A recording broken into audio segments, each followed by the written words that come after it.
Hey guys, good morning. Today guys, gagawa tayo ng cinnamon roll. Kasi kahapon may naghahanap, so naubusan na ako. So ngayon guys, magtitimbang tayo ng ingredients natin, okay? So samahan niyo ako guys until end of this video. So guys, magtitimbang tayo ng flour.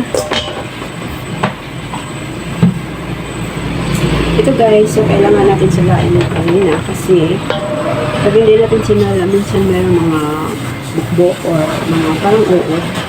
So, ayan. Kita niyo ba guys? Hindi ha. Ayan. Ayan. So, titimbang natin guys. We need 500 grams. So, tas kailangan natin ng sugar. So, guys, kailangan natin ng sugar ng 50 grams. Okay, 50 grams lang yung brown sugar natin guys. 50 grams guys, tapos kailangan natin ng kailangan guys natin ng powder milk. Powder milk natin guys is 30 grams.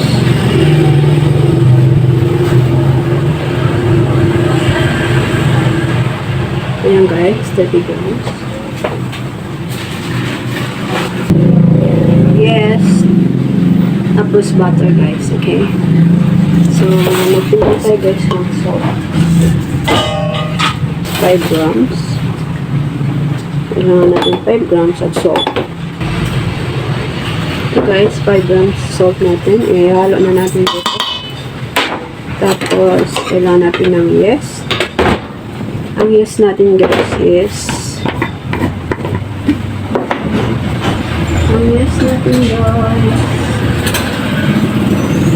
yeast natin is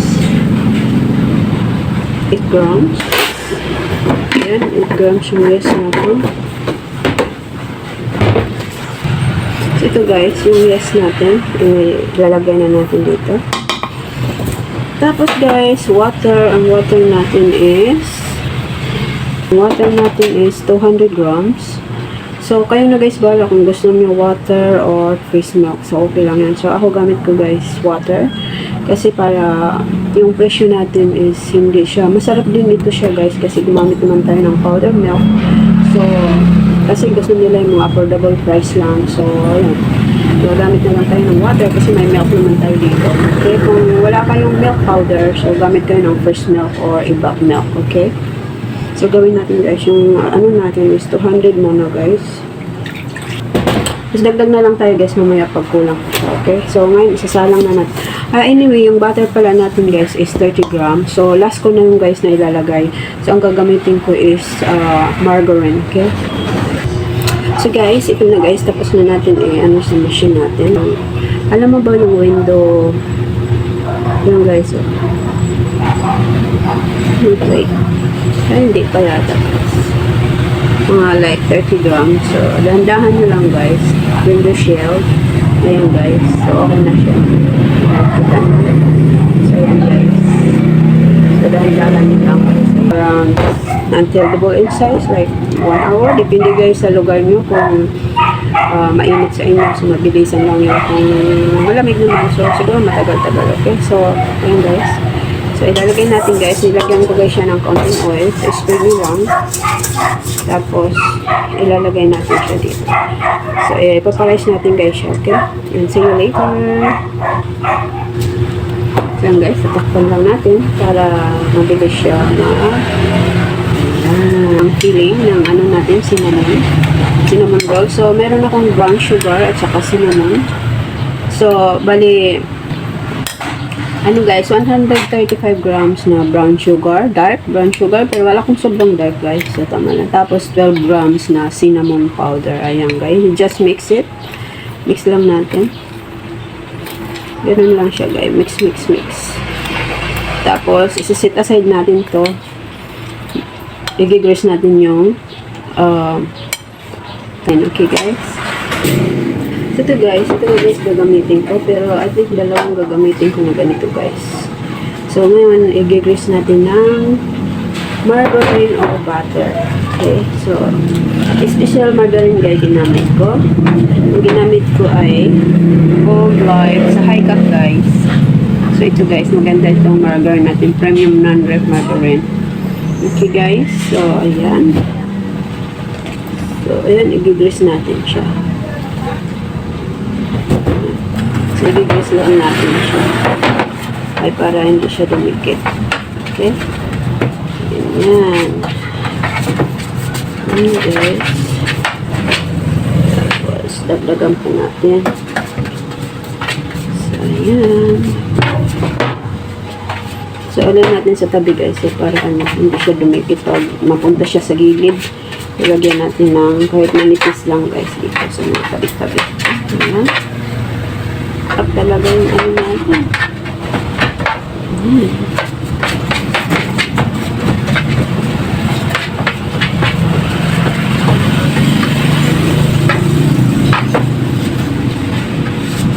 Ayan, guys. So, ready na. Tapos, guys, lagyan natin ng cinnamon powder with brown sugar, guys. So, just mix it. So, ang ano natin is, yun na nga, guys, yung dark brown sugar at saka cinnamon, guys. Okay, just mix it. Mix lang natin. So, lagay lang natin dito. Depende, guys, sa inyo kung gusto nyo maraming sauce, yung dito, guys, ganyan lang. Tapos, lagyan natin ng kaunting-kaunting water para masarap siya. So, just spray dito sa ilalim. Lagyan natin tubig pag malapit na natin i-bake. Kasi, ayan. Ano na. Ayan, guys. Okay, set aside natin ito. Tapos, mag-ano na tayo ng i-roll na natin yung in-size na. Ayan. Okay, so ito na, guys. Double in-size na natin. So, i-spread lang natin ng kaunting. Ilalagay natin na. Tiyong! Ayan, guys. Ang ganda. So, ayan. So, ano lang natin to, guys. I-push lang natin. Ganun na. Tapos, papalapad natin. So, guys, hatiin natin to kasi malaki. So, i-half natin. Ayan. Ayan natin, guys. I-half. Ayan. Palapad lang natin. So, bali 1.5 hour, guys. Yung pagpa-rice ko kanina no, fermented natin. So, 1.5 hour. So, ayan.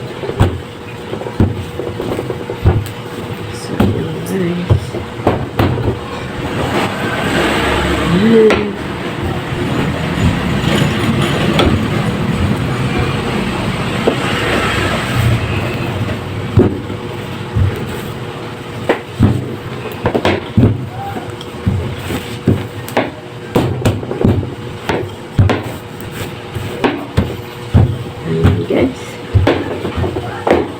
Ayan. So, lalagyan natin, guys, ng margarine or butter. Siyempre, lalagay ko yung special margarine natin, guys. So, tapos, guys, dito mag-iwan kayo ng half or 1 inch. Huwag nyo lalagyan ng margarine. Okay, dito. Okay, kasi yun yung pang-lock natin mamaya. Ano? So, ayan. So, ang gagawin, guys, natin, yung dulo, papanipis natin kasi ito yung lock natin. Ito yung magsiserve mamaya sa after ng kailangan this, guys. Kasi yung nakaraan, guys, hindi ko ginanito. Wala. Nagsi-anuhan sila, guys. Nagsi-angat. Ayan, guys. Okay. So, ngayon, spread na natin ang butter na yun. Ay, butter. Ano ba to? Margarine. So, ayan. Spread lang natin. Ayan, guys. After nung spread natin ng margarine, so lalagyan na natin yung mixed brown sugar and cinnamon powder. Okay? Just mix, guys. Tapos, spread nyo. Spread natin yung filling natin na cinnamon sugar. Ayan, ganyan lang siya, guys. Okay? Ayan.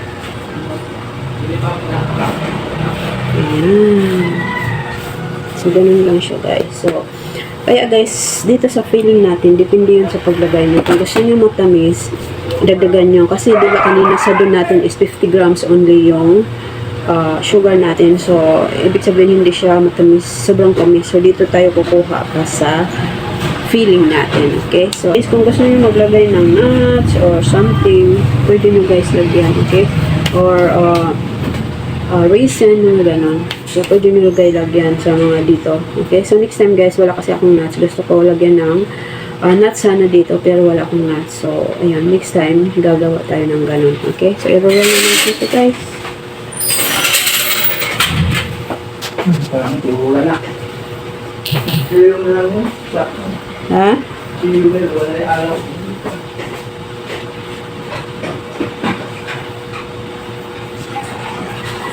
Ayan guys, ganun lang. I-roll lang natin. Ay. So, ganun lang guys. Okay. So, guys, kita nyo ba? Yan. So, yan. Ganun guys. Okay. So, ayan guys, maganda yung dulo natin. Kasi minipisan dapat diba natin kanina. Nabubulol ako guys. So, ayan. Maganda siya. So, kailangan nipisan nyo yung last na 1 inch. I-flatten nyo ng super nipis. So, ganito na guys. Look. Ayan o. Kita nyo ba? Ayan. Kasi pag hindi nyo guys yan ninipisan, mamaya magsisiangat guys. Yung last time na bake ko, ganyan ako. Nagsiangat siya. Kaloka. Ay. Wala. So, tapos guys, ipipinch din natin siya. Para surely na nakadikit talaga siya. So, ito guys, hiwain na natin guys. Okay, so kailangan guys ng matalas na kutsilyo o kaya yung ganito guys. So, ang gagamitin ko guys ito. Okay, so slice na natin yan. So, ito na guys, hiwain natin. So, meron na ako sa mga guys. Cool. Sana hindi siya ma-open mamaya guys, okay? So, ayan. So, ayan. Maganda guys pag matalas yung ano nyo guys. Yung ganda guys. Look at that guys. See? Wow. Look at that.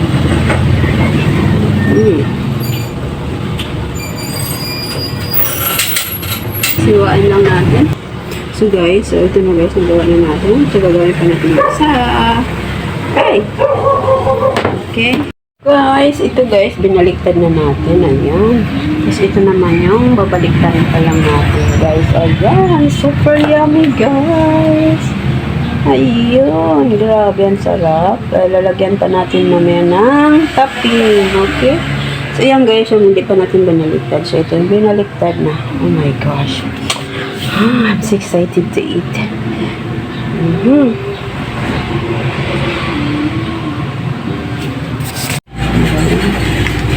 So, ayan na guys. Lagyan na natin. Pero yung kabila.